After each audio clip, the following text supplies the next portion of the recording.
Hello प्यारे दोस्तों। आज के इस वीडियो में देखेंगे 8 ग्रेड अभ्यास पुस्तिका। अब शुरू किया गया है कि भाषा भारती कक्षा 8 के लिए हमारा नई बुक है दोस्तों 2024 और 25 के लिए जो जारी किया गया है ना वही बुक है। ठीक है, तो चलिए दोस्तों शुरू करते हैं। दोस्तों यहाँ पर आप सब देख सकते हैं, इसमें हम लोग सोल्व करेंगे पाठ नंबर 3 जो दिया गया है कि मध्य प्रदेश की संगीत विरासत। मध्य प्रदेश की संगीत विरासत। तो चलिए इसके अभ्यास प्रश्न जो पूछा गया है। दोस्तों मैं आपको पहले ही बता देता हूँ, ये जो आप पीडीएफ जो देख रहे हैं ना दोस्तों, ये पीडीएफ, ये नई पीडीएफ 2024-25 के लिए जो बुक जारी किया गया है ना वही बुक का पीडीएफ है। इसमें आपको क्लियर दिखाई देगा, इसलिए मैंने पीडीएफ बना लिया, कोई आपको समझने में दिक्कत नहीं होगा। ठीक है, तो चलिए दोस्तों शुरू करते हैं। मध्य प्रदेश की संगीत विरासत। सबसे पहले कहा है बहुविकल्पी, जिसमें आपको कहा गया कि सही उत्तर छांटकर लिखने के लिए कहा गया है। देखिए यहाँ पर आप सब कि प्रश्न एक में हमसे पूछा गया था कि भारतीय संस्कृति की आत्मा किसे कहा गया है। ये जो भारतीय संस्कृति की आत्मा जो दोस्तों किसे कहा गया है। ऑप्शन धन को, स्वास्थ्य को, संगीत को या फिर राजा को। इसका सही उत्तर है दोस्तों संगीत को। कहा गया है तो भारतीय संस्कृति की आत्मा किसे, संगीत को। प्रश्न 2, प्रतिदिन शब्द में कौन सा समास है। ये प्रतिदिन जो है दोस्तों इसमें कौन सा समास है। तो दोस्तों इसका उत्तर में यहाँ पर ऑप्शन दिया गया कि तत्पुरुष समास, अब अविभाव समास, द्वंद्व समास या फिर कर्मधारय समास। इसका सही उत्तर जो है अब अविभाव समास है। प्रतिदिन कैसा है, अब अविभाव। चलिए अब देखिए, भारत रत्न लता मंगेशकर को स्वर कोकिला कहा जाता है क्योंकि वे, जो कि यहाँ ऑप्शन दिया गया है। ऑप्शन, अच्छी नृत्यज्ञा थी, सुरीली गायिका थी, दक्ष चित्रकार थी या फिर प्रसिद्ध लेखिका थी। तो इसका सही उत्तर है दोस्तों कि सुरीली गायिका थी। क्या थी दोस्तों, सुरीली गायिका। इसमें आपको टिक लगाना है, सुरीली गायिका, बी नंबर में। चलिए अब यहाँ आप देखिए प्रश्न 4, ध्रुपद गायन के प्रणेता कौन थे। इसके प्रणेता ऑप्शन, राजा मान सिंह तोमर, सम्राट अकबर, स्वामी हरिदास, कुमार गंधर्व। इसका उत्तर हो जाएगा दोस्तों राजा मान सिंह तोमर। कौन होगा, राजा मान सिंह तोमर। चलिए अब आगे दिया है, हाँ, कि मालवी। दोस्तों प्रश्न 5 है, इसमें से पूछा जाता है कि मालवी गीतों को राग दरबारी ढंग से गाने वाले गायक कौन है। कौन कौन है मालवी गीतों को राग दरबारी ढंग से गाने वाले गायक। बेजू बाबर, सिद्धराम कोमकली, तानसेन या फिर स्वामी हरिदास। ये हो जाएगा सिद्धराम सिद्धराम कोमकली। ठीक है, चलिए दोस्तों अब हम सबसे रिक्त स्थान भरने वाले प्रश्न पूछा गया है, जो कि यहाँ पर कहा गया है नीचे दिए गए शब्दों में से उचित शब्द चुनकर रिक्त स्थान को भरना है। दोस्तों ये देखिए यहाँ पर दिया है तन्मय, मिक, तानसेन, देवास, उज्जैन, एक और लास्ट में दिया है दोस्तों संगीत।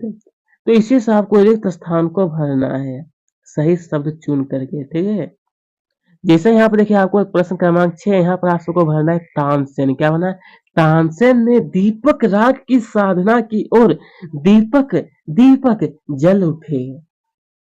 इसी पर देखिए प्रश्न 7 का है तत् प्लस मय का संधि रूप क्या कहलाएगा दोस्तों, तन्मय।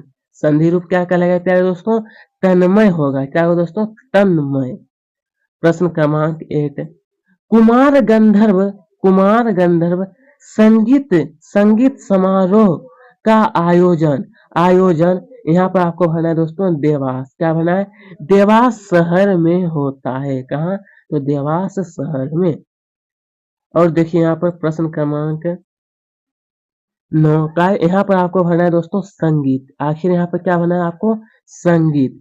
तो संगीत को सीमा में नहीं बांधा जा सकता। ये संगीत दोस्तों सोचिएगा कि अगर ये एक सीमा में रहे, एक हद तक, लेकिन यह संभव नहीं है। ठीक है, और यहाँ पर आपको भरना है इक। क्या भरना है? इक। आत्मिक शब्द में इक प्रत्यय है। यही सब आपको भरना था, जो मैं आपको एक एक करके सभी प्रश्न का उत्तर बता दिया हूँ। अब हम सब देखेंगे अति लघु उत्तरीय प्रश्न 11। समाधि, समाधि स्थल और राग रागिनी शब्दों का समास विग्रह कीजिए। दोस्तों यहाँ पर पूछा गया कि समाधि स्थल और राग रागिनी शब्दों का समास विग्रह। तो लिखना कि समाधि के लिए स्थल, समाधि के लिए क्या हुआ? स्थल, और राग के लिए क्या हुआ दोस्तों? रागिनी, राग के रागिनी, यह समास विग्रह ही है। चलिए अब दिया है लता मंगेशकर द्वारा गाए गए किसी एक राष्ट्रभक्ति गीत के बोल लिखिए। आने दोस्तों का है लता मंगेशकर द्वारा गाए गए किसी एक राष्ट्र। तो उत्तर में लिखना है कि ए मेरे वतन के लोगों, जरा आंख में भर लो पानी, जो शहीद हुए हैं उनकी जरा याद करो कुर्बानी। ये उनके द्वारा सबसे फेमस संगीत ही है। ठीक है, यही आपको लिखना है। मैं आशा करता हूँ आपको याद भी हो गया होगा। ठीक है, अरे तेरे बादशाह अकबर ने तानसेन से क्या हट की थी? तानसेन से, तो दोस्तों उत्तर में लिखा है कि बादशाह अकबर ने अपने दरबार में, कहा अपने दरबार में तानसेन से अपने संगीत का प्रभाव दिखाने का हट किया था। कितना? तो अपने संगीत को दिखाने का हट का मतलब दोस्तों जिद किया था। चलिए अब है उस्ताद। दोस्तों यहाँ पर क्या है? उस्ताद उलाउद्दीन खां क्यों प्रसिद्ध है? ये एक फेमस व्यक्ति थे, तो आखिर वह क्यों फेमस थे वो बताना है। तो लिखना है कि उस्ताद उलाउद्दीन खां अपने संतूर वादन तथा मधुर संगीत के कारण प्रसिद्ध है। ठीक है, किसके कारण? तो संतूर वादन और मधुर संगीत के कारण।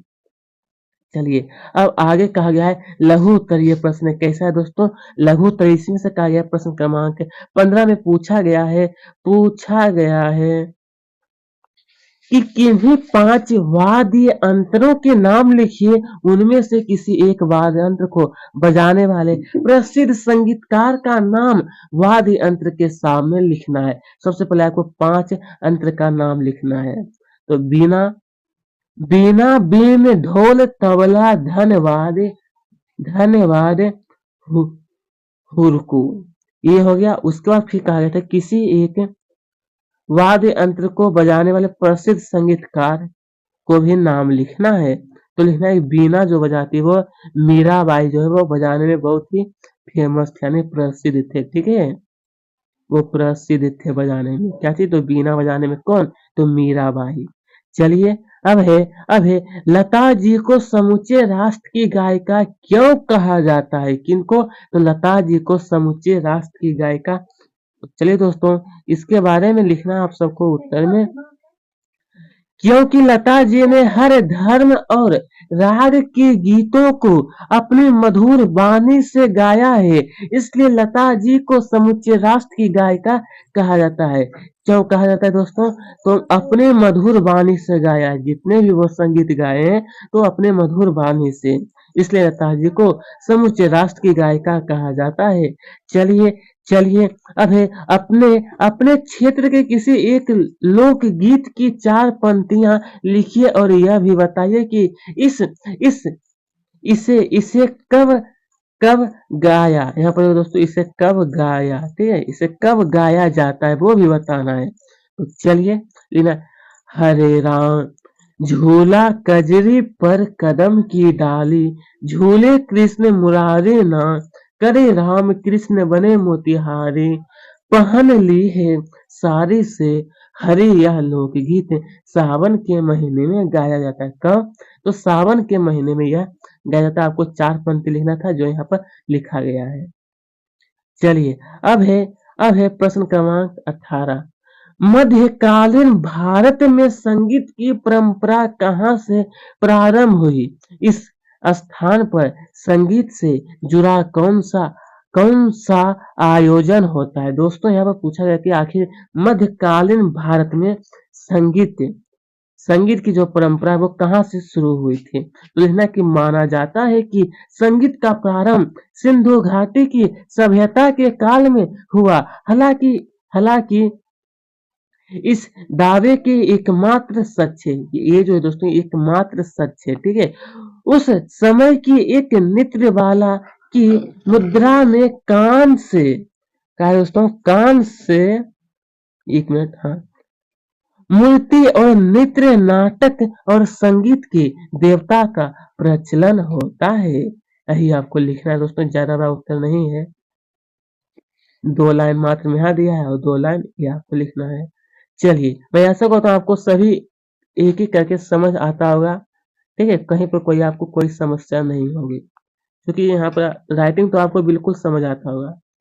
अरे दीर्घ उत्तरीय प्रश्न जो कि इसमें से कहा गया है, इसमें से कहा गया है कि मानव जीवन से संगीत कैसे जुड़ा है? मानव जो दोस्तों, मानव जीवन से संगीत जो आखिर वो कैसे जुड़ा है, अपने शब्द में लिख करके बताना है। तो चलिए आपको लिखना है, संगीत हर तरह की भावनाओं से निपटने में मदद मदद करता है और इस तरह शक्ति प्रदान करता है। यह हमारे जीवन में सकारात्मक बदलाव ला सकता है और हमारे नियंत्रण की भावना को बढ़ा सकता है। यह स्वास्थ्य भावनाओं को समर्थन करता है। इसलिए इसलिए विभिन्न विभिन्न शारीरिक के साथ साथ मानसिक स्वास्थ्य समस्याओं की संभावना को भी बढ़ाता है। दोस्तों संगीत सुनने से बहुत सारे फायदा होते हैं।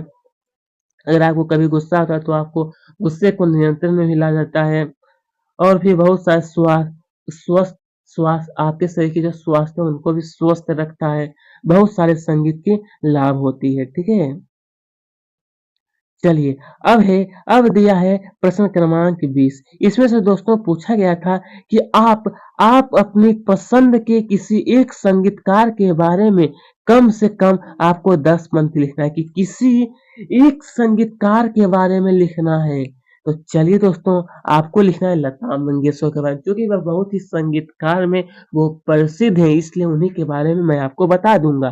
तो नंबर पहला पॉइंट लिखना है कि लता मंगेशकर भारत की एक सबसे लोकप्रिय गायिका थी। फिर दूसरा लाइन आपको लिखना है, उन्हें उन्हें स्वर समार्गी और भारत की सुर कोकिला भी कहा जाता है।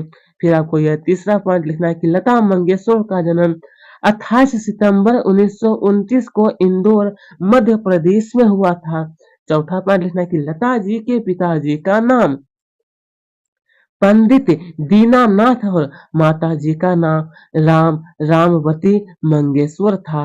पांचवा पॉइंट लिखना है कि उन्होंने उन्होंने 13 साल की उम्र में ही अपने करियर की शुरुआत की। कौन? ये हो गए थे लता मंगेशकर जी। फिर इसमें से आपको छठा पॉइंट लिखना है दोस्तों कि उन्होंने अपने पूरे जीवन काल में 30 भाषाएं में लगभग 30,000 से अधिक संगीत गाए। कितनी भाषा में दोस्तों? 30 भाषा में 30,000 से अधिक संगीत गाए हैं।